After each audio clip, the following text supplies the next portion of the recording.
As China woos the Taliban, Uyghurs in Afghanistan fear for their lives now, as the Taliban exerts control over the country. She fears she and other ethnic Uyghurs could be sent back to China by members of the militant group keen to curry favor with Beijing, which has been accused of carrying out a genocide on the Muslim minority.Tuhan, who is using a pseudonym to protect her identity from the Taliban, is caught between a homeland where Uyghurs are facing increasing repression, and an adopted country where they are considered outsiders. What worries them most is that they could be deported to China. Over the past few years, the Chinese government has escalated its security and religious crackdown in Xinjiang.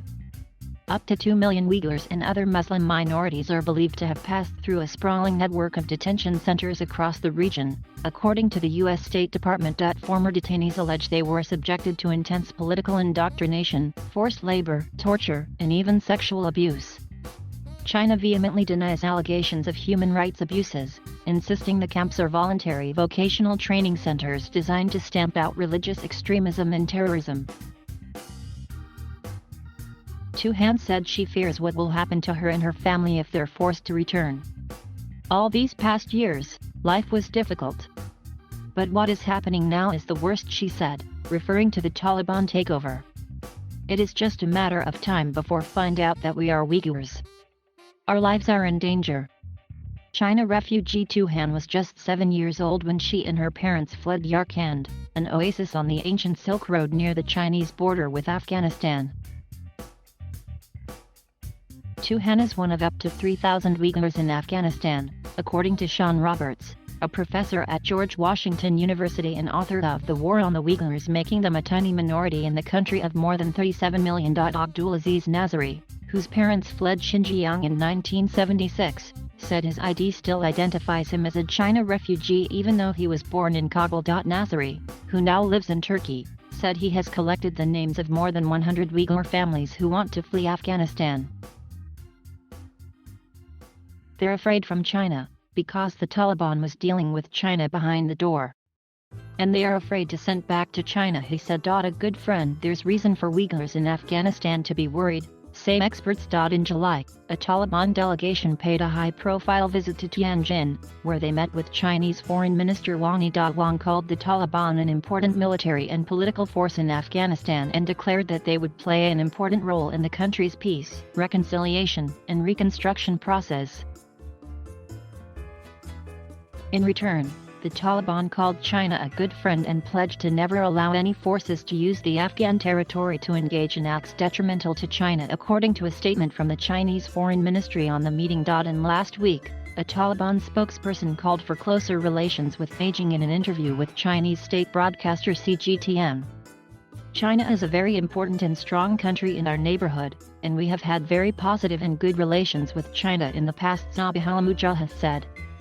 We want to make these relations even stronger and want to improve the mutual trust level. Roberts said Uyghurs fears the Taliban could deport them to China to gain more favor with Beijing were legitimate, have a lot of reasons to try to ingratiate Beijing in terms of gaining international recognition, in terms of getting financial assistance at the time when most of the international community is not giving them financial assistance, he said. Tuhan's concern over potentially being forced to return to China is deepened by Beijing's increasingly aggressive efforts in recent years to bring overseas Uyghurs back to Xinjiang, including from Muslim countries. In a report published in June, the Uyghur Human Rights Project said there were at least 395 cases of Uyghurs being deported, extradited, or rendered back to China from countries across the world since 1997. The so-called data in reports released by them have no impartiality and credibility, and are not worth refuting at all, it said. Cracking down on militants. The Chinese government has a long history of engaging with the Taliban, dating back to the late 1990s, when the militant group last controlled Afghanistan.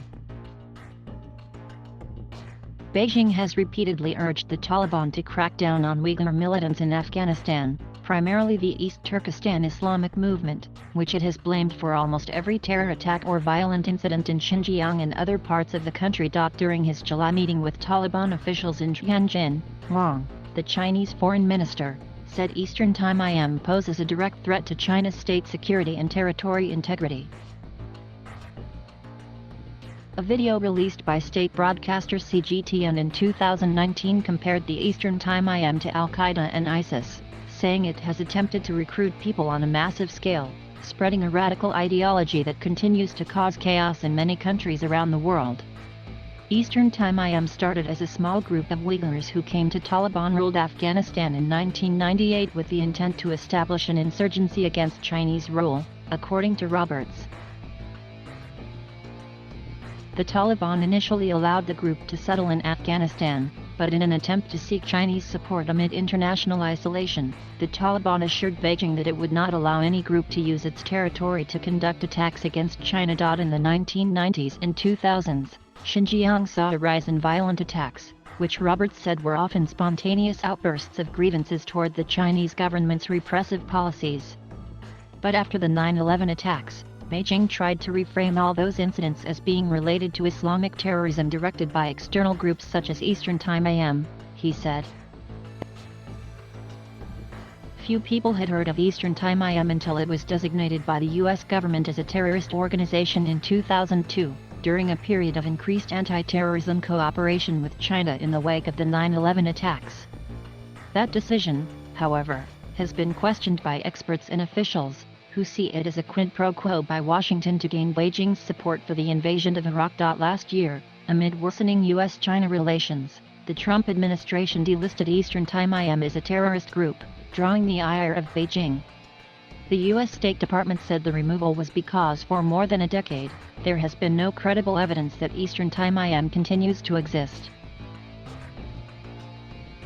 Eastern Time's founder Hassan Mausam was killed in 2003 by troops in Pakistan, where he and his followers fled following the U.S. bombing of Afghanistan.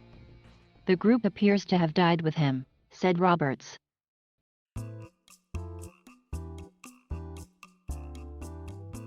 Thank you for watching. Please subscribe